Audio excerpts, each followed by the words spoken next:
నమస్తే శ్రీ మాత్రే నమః శ్రీ గురుభ్యో నమః ఆగస్టు నెల 6వ తారీఖు 2025 బుధవారం నాటి పంచాంగం ప్రకారము మేషాది ద్వాదశ రాశుల వారికి గ్రహస్థితులు ఎలా ఉన్నాయి, ఆ గ్రహాలు ఇచ్చే ప్రభావాలు ఏంటి, అంశాలు ఏంటి అనే విషయంలో ఈనాటి గ్రహస్థితులు చూసినట్టయితే కనుక సూర్యుడు కర్కాటక రాశిలోను, చంద్రుడు వృశ్చిక రాశిలో అనురాధ నక్షత్రం మీద, కుజుడు మిథునంలోను, బుధుడు కర్కాటకంలో బలహీన స్థితిలో సంచారంలో ఉన్నాడు, గురుడు వక్రంగా వృషభంలోను, శుక్రుడు సింహరాశిలోను, శని భగవానుడు కుంభంలో వక్రస్థితిలోను, రాహు మేషంలోను, కేతు తులాలో సంచారం చేస్తున్నాడు.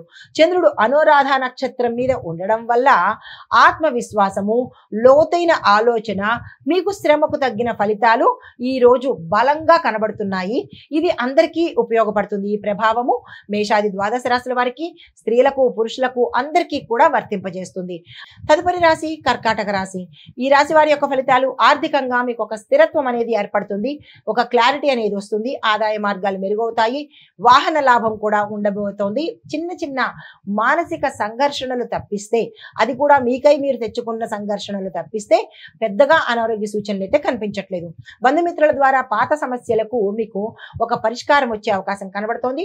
ఈ రోజు మీరు ఏ ప్రయత్నాలు చేసినా, ఏ రంగంలో ఉన్న వాళ్ళకైనా, వ్యాపారస్తులకు కాదు, ఉద్యోగస్తులకు కాదు, రాజకీయ నాయకులకైనా, ఇలా ఎవరికైనా ఈ రోజు మీరు చేసే ప్రయత్నము సక్సెస్ అయ్యే అవకాశం కనబడుతోంది. వ్యాపారస్తులకు కొద్దిపాటి లాభాలు వచ్చే అవకాశం గోచరిస్తోంది. పరిహారంగా నారాయణ స్తోత్రాన్ని ఈ రోజు మీ నోటితో మీరు పఠించినట్టయితే కనుక సానుకూలమైన ఫలితాలు పొందుతారు. తదుపరి రాశి సింహరాశి. ఈ రాశి వారి యొక్క ఫలితాలు మీ యొక్క పనిలోను కానీ, వృత్తిలో కానీ మంచి నిర్ణయాలు తీసుకోవడానికి ఈ రోజు చక్కని రోజు. ఆ దిశగా మీరు ప్రయత్నం చేసినట్టయితే చక్కని నిర్ణయాలు వస్తాయి. పెట్టుబడులకు ఇది మంచి సమయము. లాంగ్ టర్మ్ పెట్టుబడులకు, ఇన్వెస్ట్మెంట్స్ కు మీరు ప్రయత్నం చేసినట్టయితే కనుక ఉత్తరోత్తర భవిష్యత్తులో లాభాలు వచ్చే అవకాశం కనబడుతోంది. మిత్రులతో తారతమ్యాలు అంటే కొన్ని ఇబ్బందులు, మీ ఫ్రెండ్స్ కొంచెము తారతమ్యాలు చూసుకుంటూ నడవడం వల్ల కొన్ని ఫలితాలు ఆగిపోయే అవకాశం కనబడుతోంది. అలాంటి తారతమ్యాలు, భేదభావాలు ఈ రోజు చూపించకండి. తర్వాత మీకు ఈ రోజు అన్ని రకాలుగా అనుకూలంగా ఉంది. ఏ ప్రయత్నాలు చేసినా సక్సెస్ అయ్యే అవకాశం కనబడుతోంది.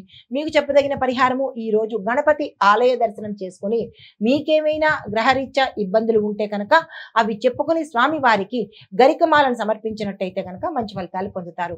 తదుపరి రాశి కన్యా రాశి. ఈ రాశి వారి యొక్క ఫలితాలు ప్రయోజనకరమైన సమాచారము మీకు ఈ రోజు అందుబాటులోకి వస్తుంది. అది ఆకస్మికంగా వచ్చే అవకాశం ఉంది. తర్వాత నూతన ఉద్యోగ అవకాశాలు, ఉద్యోగం లేని వాళ్ళకి కొత్త అవకాశాలు వస్తాయి. ఉద్యోగంలో ఉంటున్న వాళ్ళకి కూడా వేరే మార్గాలు వచ్చే అవకాశం కూడా ఎక్కువ కనబడుతోంది. మీకు గతంలో ఉన్న వేదన కానీ, మానసిక భారం కానీ ఈ రోజు తగ్గే అవకాశం కనబడుతోంది. ప్రేమ వ్యవహారాల్లో మెరుగైన ఆలోచనలు చేస్తారు.